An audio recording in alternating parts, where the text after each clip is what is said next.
Hey guys, so today I got my truck in the shop.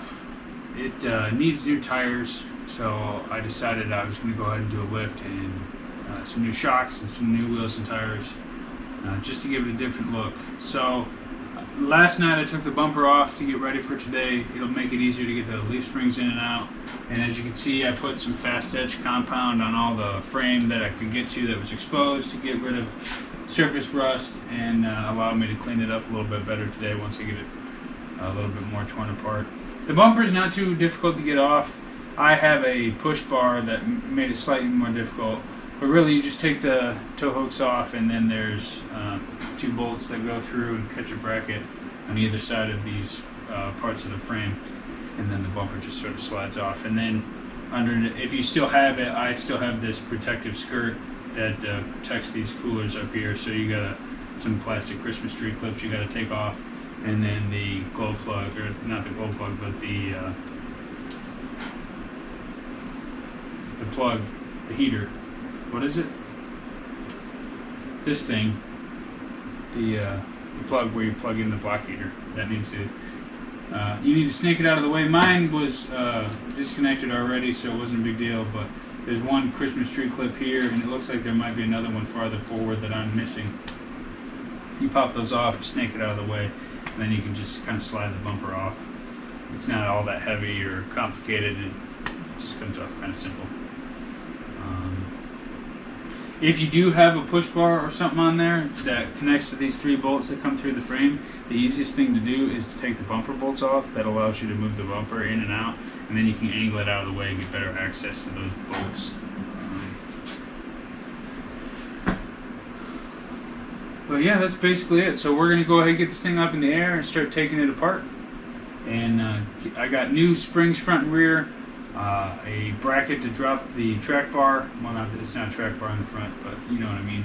And then it's got new shocks. We got new wheels, obviously, and tires.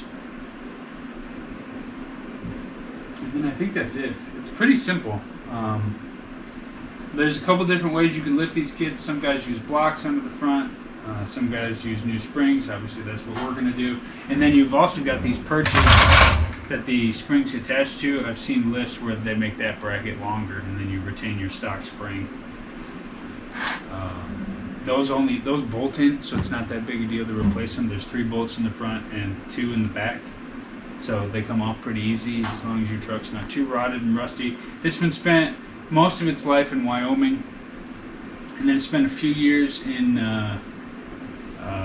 Michigan, which is where most of this rust has came from. And then the rest of its time it's spent like in the I guess the southeast, or whatever you want to call this area. I would use the lift, but as you can see, it's a bit of what I would call occupied at the moment. We're doing the floors in the 70. It's really early.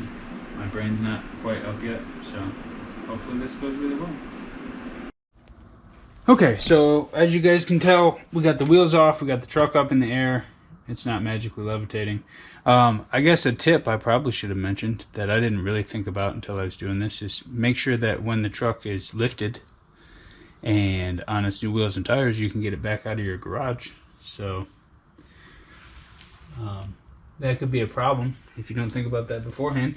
But the constructions for this say that the first thing to do is to take the track bar off from the frame mount. So we're going to drop this here. It's a 30mm socket, and then once it's disconnected here, we can take 15mm sockets and pull this bracket out the frame. It comes with a new bracket that will drop it so that you don't have to have an adjustable bar or lengthen the bar, because it's a key part to your suspension geometry. This helps locate the axle side to side, so you don't want to screw that up.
Okay, now we gotta take this bracket off, like I said, and that's a 15mm socket.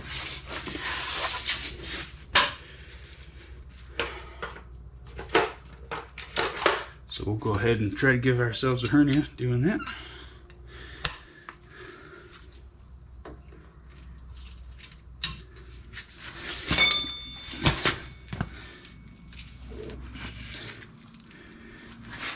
Always make sure you loosen it instead of tighten it.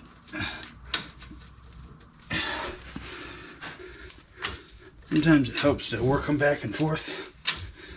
Get some of the rust off, clean off the threads a little bit so you don't snap it.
So we ran into our first kind of issue here. This bracket for the track bar right here uses 3 bolts to hold it in. There's one that goes on the cross member back there with a, it's a pretty simple bolt nut. This one and this one use this bracket right here, as you can see through the frame, and on that it's got these welded nuts on it. So you run it through the frame and that pinches it down. Well, this one, of course, came out. This one, the nut broke off the weld, so it just kind of spins in there. I tried a couple things real quick to try to get a wrench on the back of it to see if that would hold it, but that's not working, so I would have to come up with a long-term fix for that anyway. So what I'm going to do is cut that bolt, and then it'll allow me to pull all that stuff out, and then what I will more than likely do is clean this bracket up, weld a new nut to the back of it, and use a new bolt to hold everything in place. So we'll go ahead and cut this thing up.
So as you guys can see, I got it back together. A couple tips. One, the bolt up here, way over here, woohoo, for the leaf spring, there's all kinds of blue Loctite and stuff on it, so I took a wire wheel, cleaned it up, and made it a little bit easier.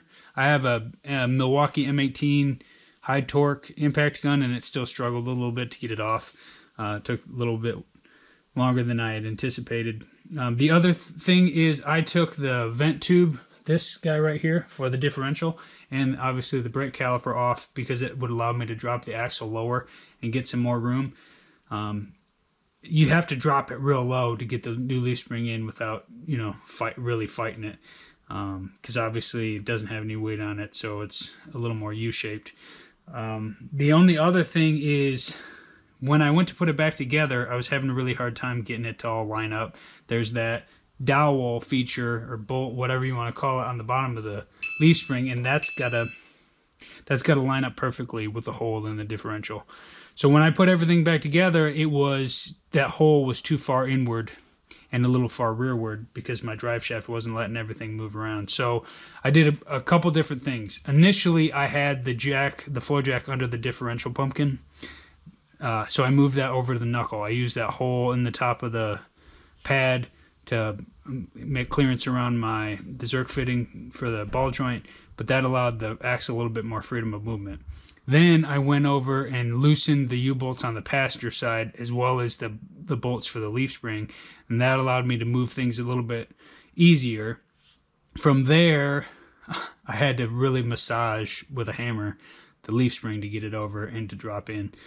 Once that happened, I was able to get everything up. But so you got to do this kabuki dance of slightly raising the axle, moving things around, loosening those bolts to get everything to line up, and then once I got it real close, I was able to hit it with a rubber mallet and get it over to where it needs to be. Now, you keep the bolts for the leaf spring loose, and then you snug these a little bit more than finger tight. You know, I just did it with a regular ratchet, and then once the weight's on the vehicle, you'll tighten all those up. And then you put this new drop bracket on for the track bar. And then, as you can see, I used some fast etch compound on all this. I cleaned it up with a wire wheel to stop the surface rust and lock it out, because I'm trying to take care of this truck. Eventually, we'll take the body off, we'll paint it, and we can clean up the frame again. But I just wanted something to, one, help it last a little longer and stop the rust. And then, as you can see, all these brackets I took off, cleaned up, and painted. So we're going to shift over to the other side and see if that goes about 800 times faster.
Hey guys, I cut the camera for a while because I was having some trouble. Because I'm replacing the springs, this is a little bit more difficult. So that front bolt up there, no big deal. It's just a 24. I used my impact, and it's got a lock washer on the back. So that came out just fine. Up here though is a problem. So this is the back side of the leaf spring. Obviously there's a shackle that comes down to the frame mount, and then this spring rides on top of that. In order to get those off, I had to use a torch. So I got it nice and hot. I burnt the rubber grommets because those were causing it to be seized a little bit, and then I got the nuts nice and hot, and then eventually I was able to get it off there. This one was a little more difficult on the top, so what I had to do was tighten it and loosen it over and over and over and over again until it finally broke free with my impact. I tried using a 4-foot breaker bar. I couldn't get it either. I think these are like, if I remember right, it's like 135 foot-pounds or 150 foot-pounds, so there's quite a bit of torque on these, so it takes a little bit of effort to get them off. But now that I got these off, I can go ahead and pull the springs out, put the new springs in, get the new axle up. As you can see, I got everything disconnected under here. And then we'll be able to jack this up and see what this thing looks like all finished. So we'll keep at it.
Alright guys, as you can clearly tell by the clean clothes and the cold twilight of the next day, that was super easy and went really fast. I was able to get everything done in one day. It took me longer than I would have expected. The construction say 6 to 8 hours. But I cleaned up the frame quite a bit and painted a bunch of parts, and that added time. I had a lot of rusty bolts to deal with, so that also took time. But everything's together. I just have to finish torquing the bolts on the back end, and then everything will be ready to go.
Okay guys, well that's everything torqued and all assembled. As you can see, I went with some black wheels.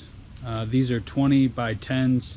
They have a 44 millimeter back spacing, and then the tires are 35 by 12 and a half. The lift was I don't know if I said that already, it was a 4-inch lift from Rough Country. Obviously came with the shocks, new front springs, new rear springs, and then some drop brackets for the sway bar, and then it also came with the carrier bearing drop. But as you can see, there's plenty of clearance. It actually makes the tires look kind of small. I didn't have to space out the bumper, and you can still go lock to lock. I didn't do anything to the front drive shaft, and it's still long enough. It came with that bracket, as you can see in there, to drop the track bar, as I showed you guys.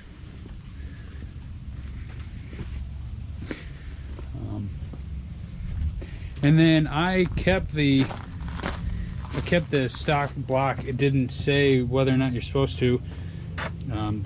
For me, I had a 2-inch stock lifted block between the spring and the axle. I kept that in there, and I'm glad I did, because when you stand back and look at it, it kind of looks like the front is a tiny bit higher. I don't know if the springs will settle out any more than they have, but we'll just have to see. And then these Predator tires I've never used before. They were on sale with the company I went with, so I decided to go with that since tires are so expensive. But yeah, that's it. I hope you guys learned something from the video. All in all, it wasn't too bad. It was a little worse than I thought it would be, just because the biggest trouble I had was I was too lazy to use the lift. So by the time I got the rear together, it was hard to get it up high enough. So that took me a while, and then fighting the stuck bolts was difficult. And then this is really like a 2-person thing. If I had some help, I probably would have gone way faster. It's harder to move some of this stuff around by yourself. But thanks again for watching, guys, and we'll catch you next time.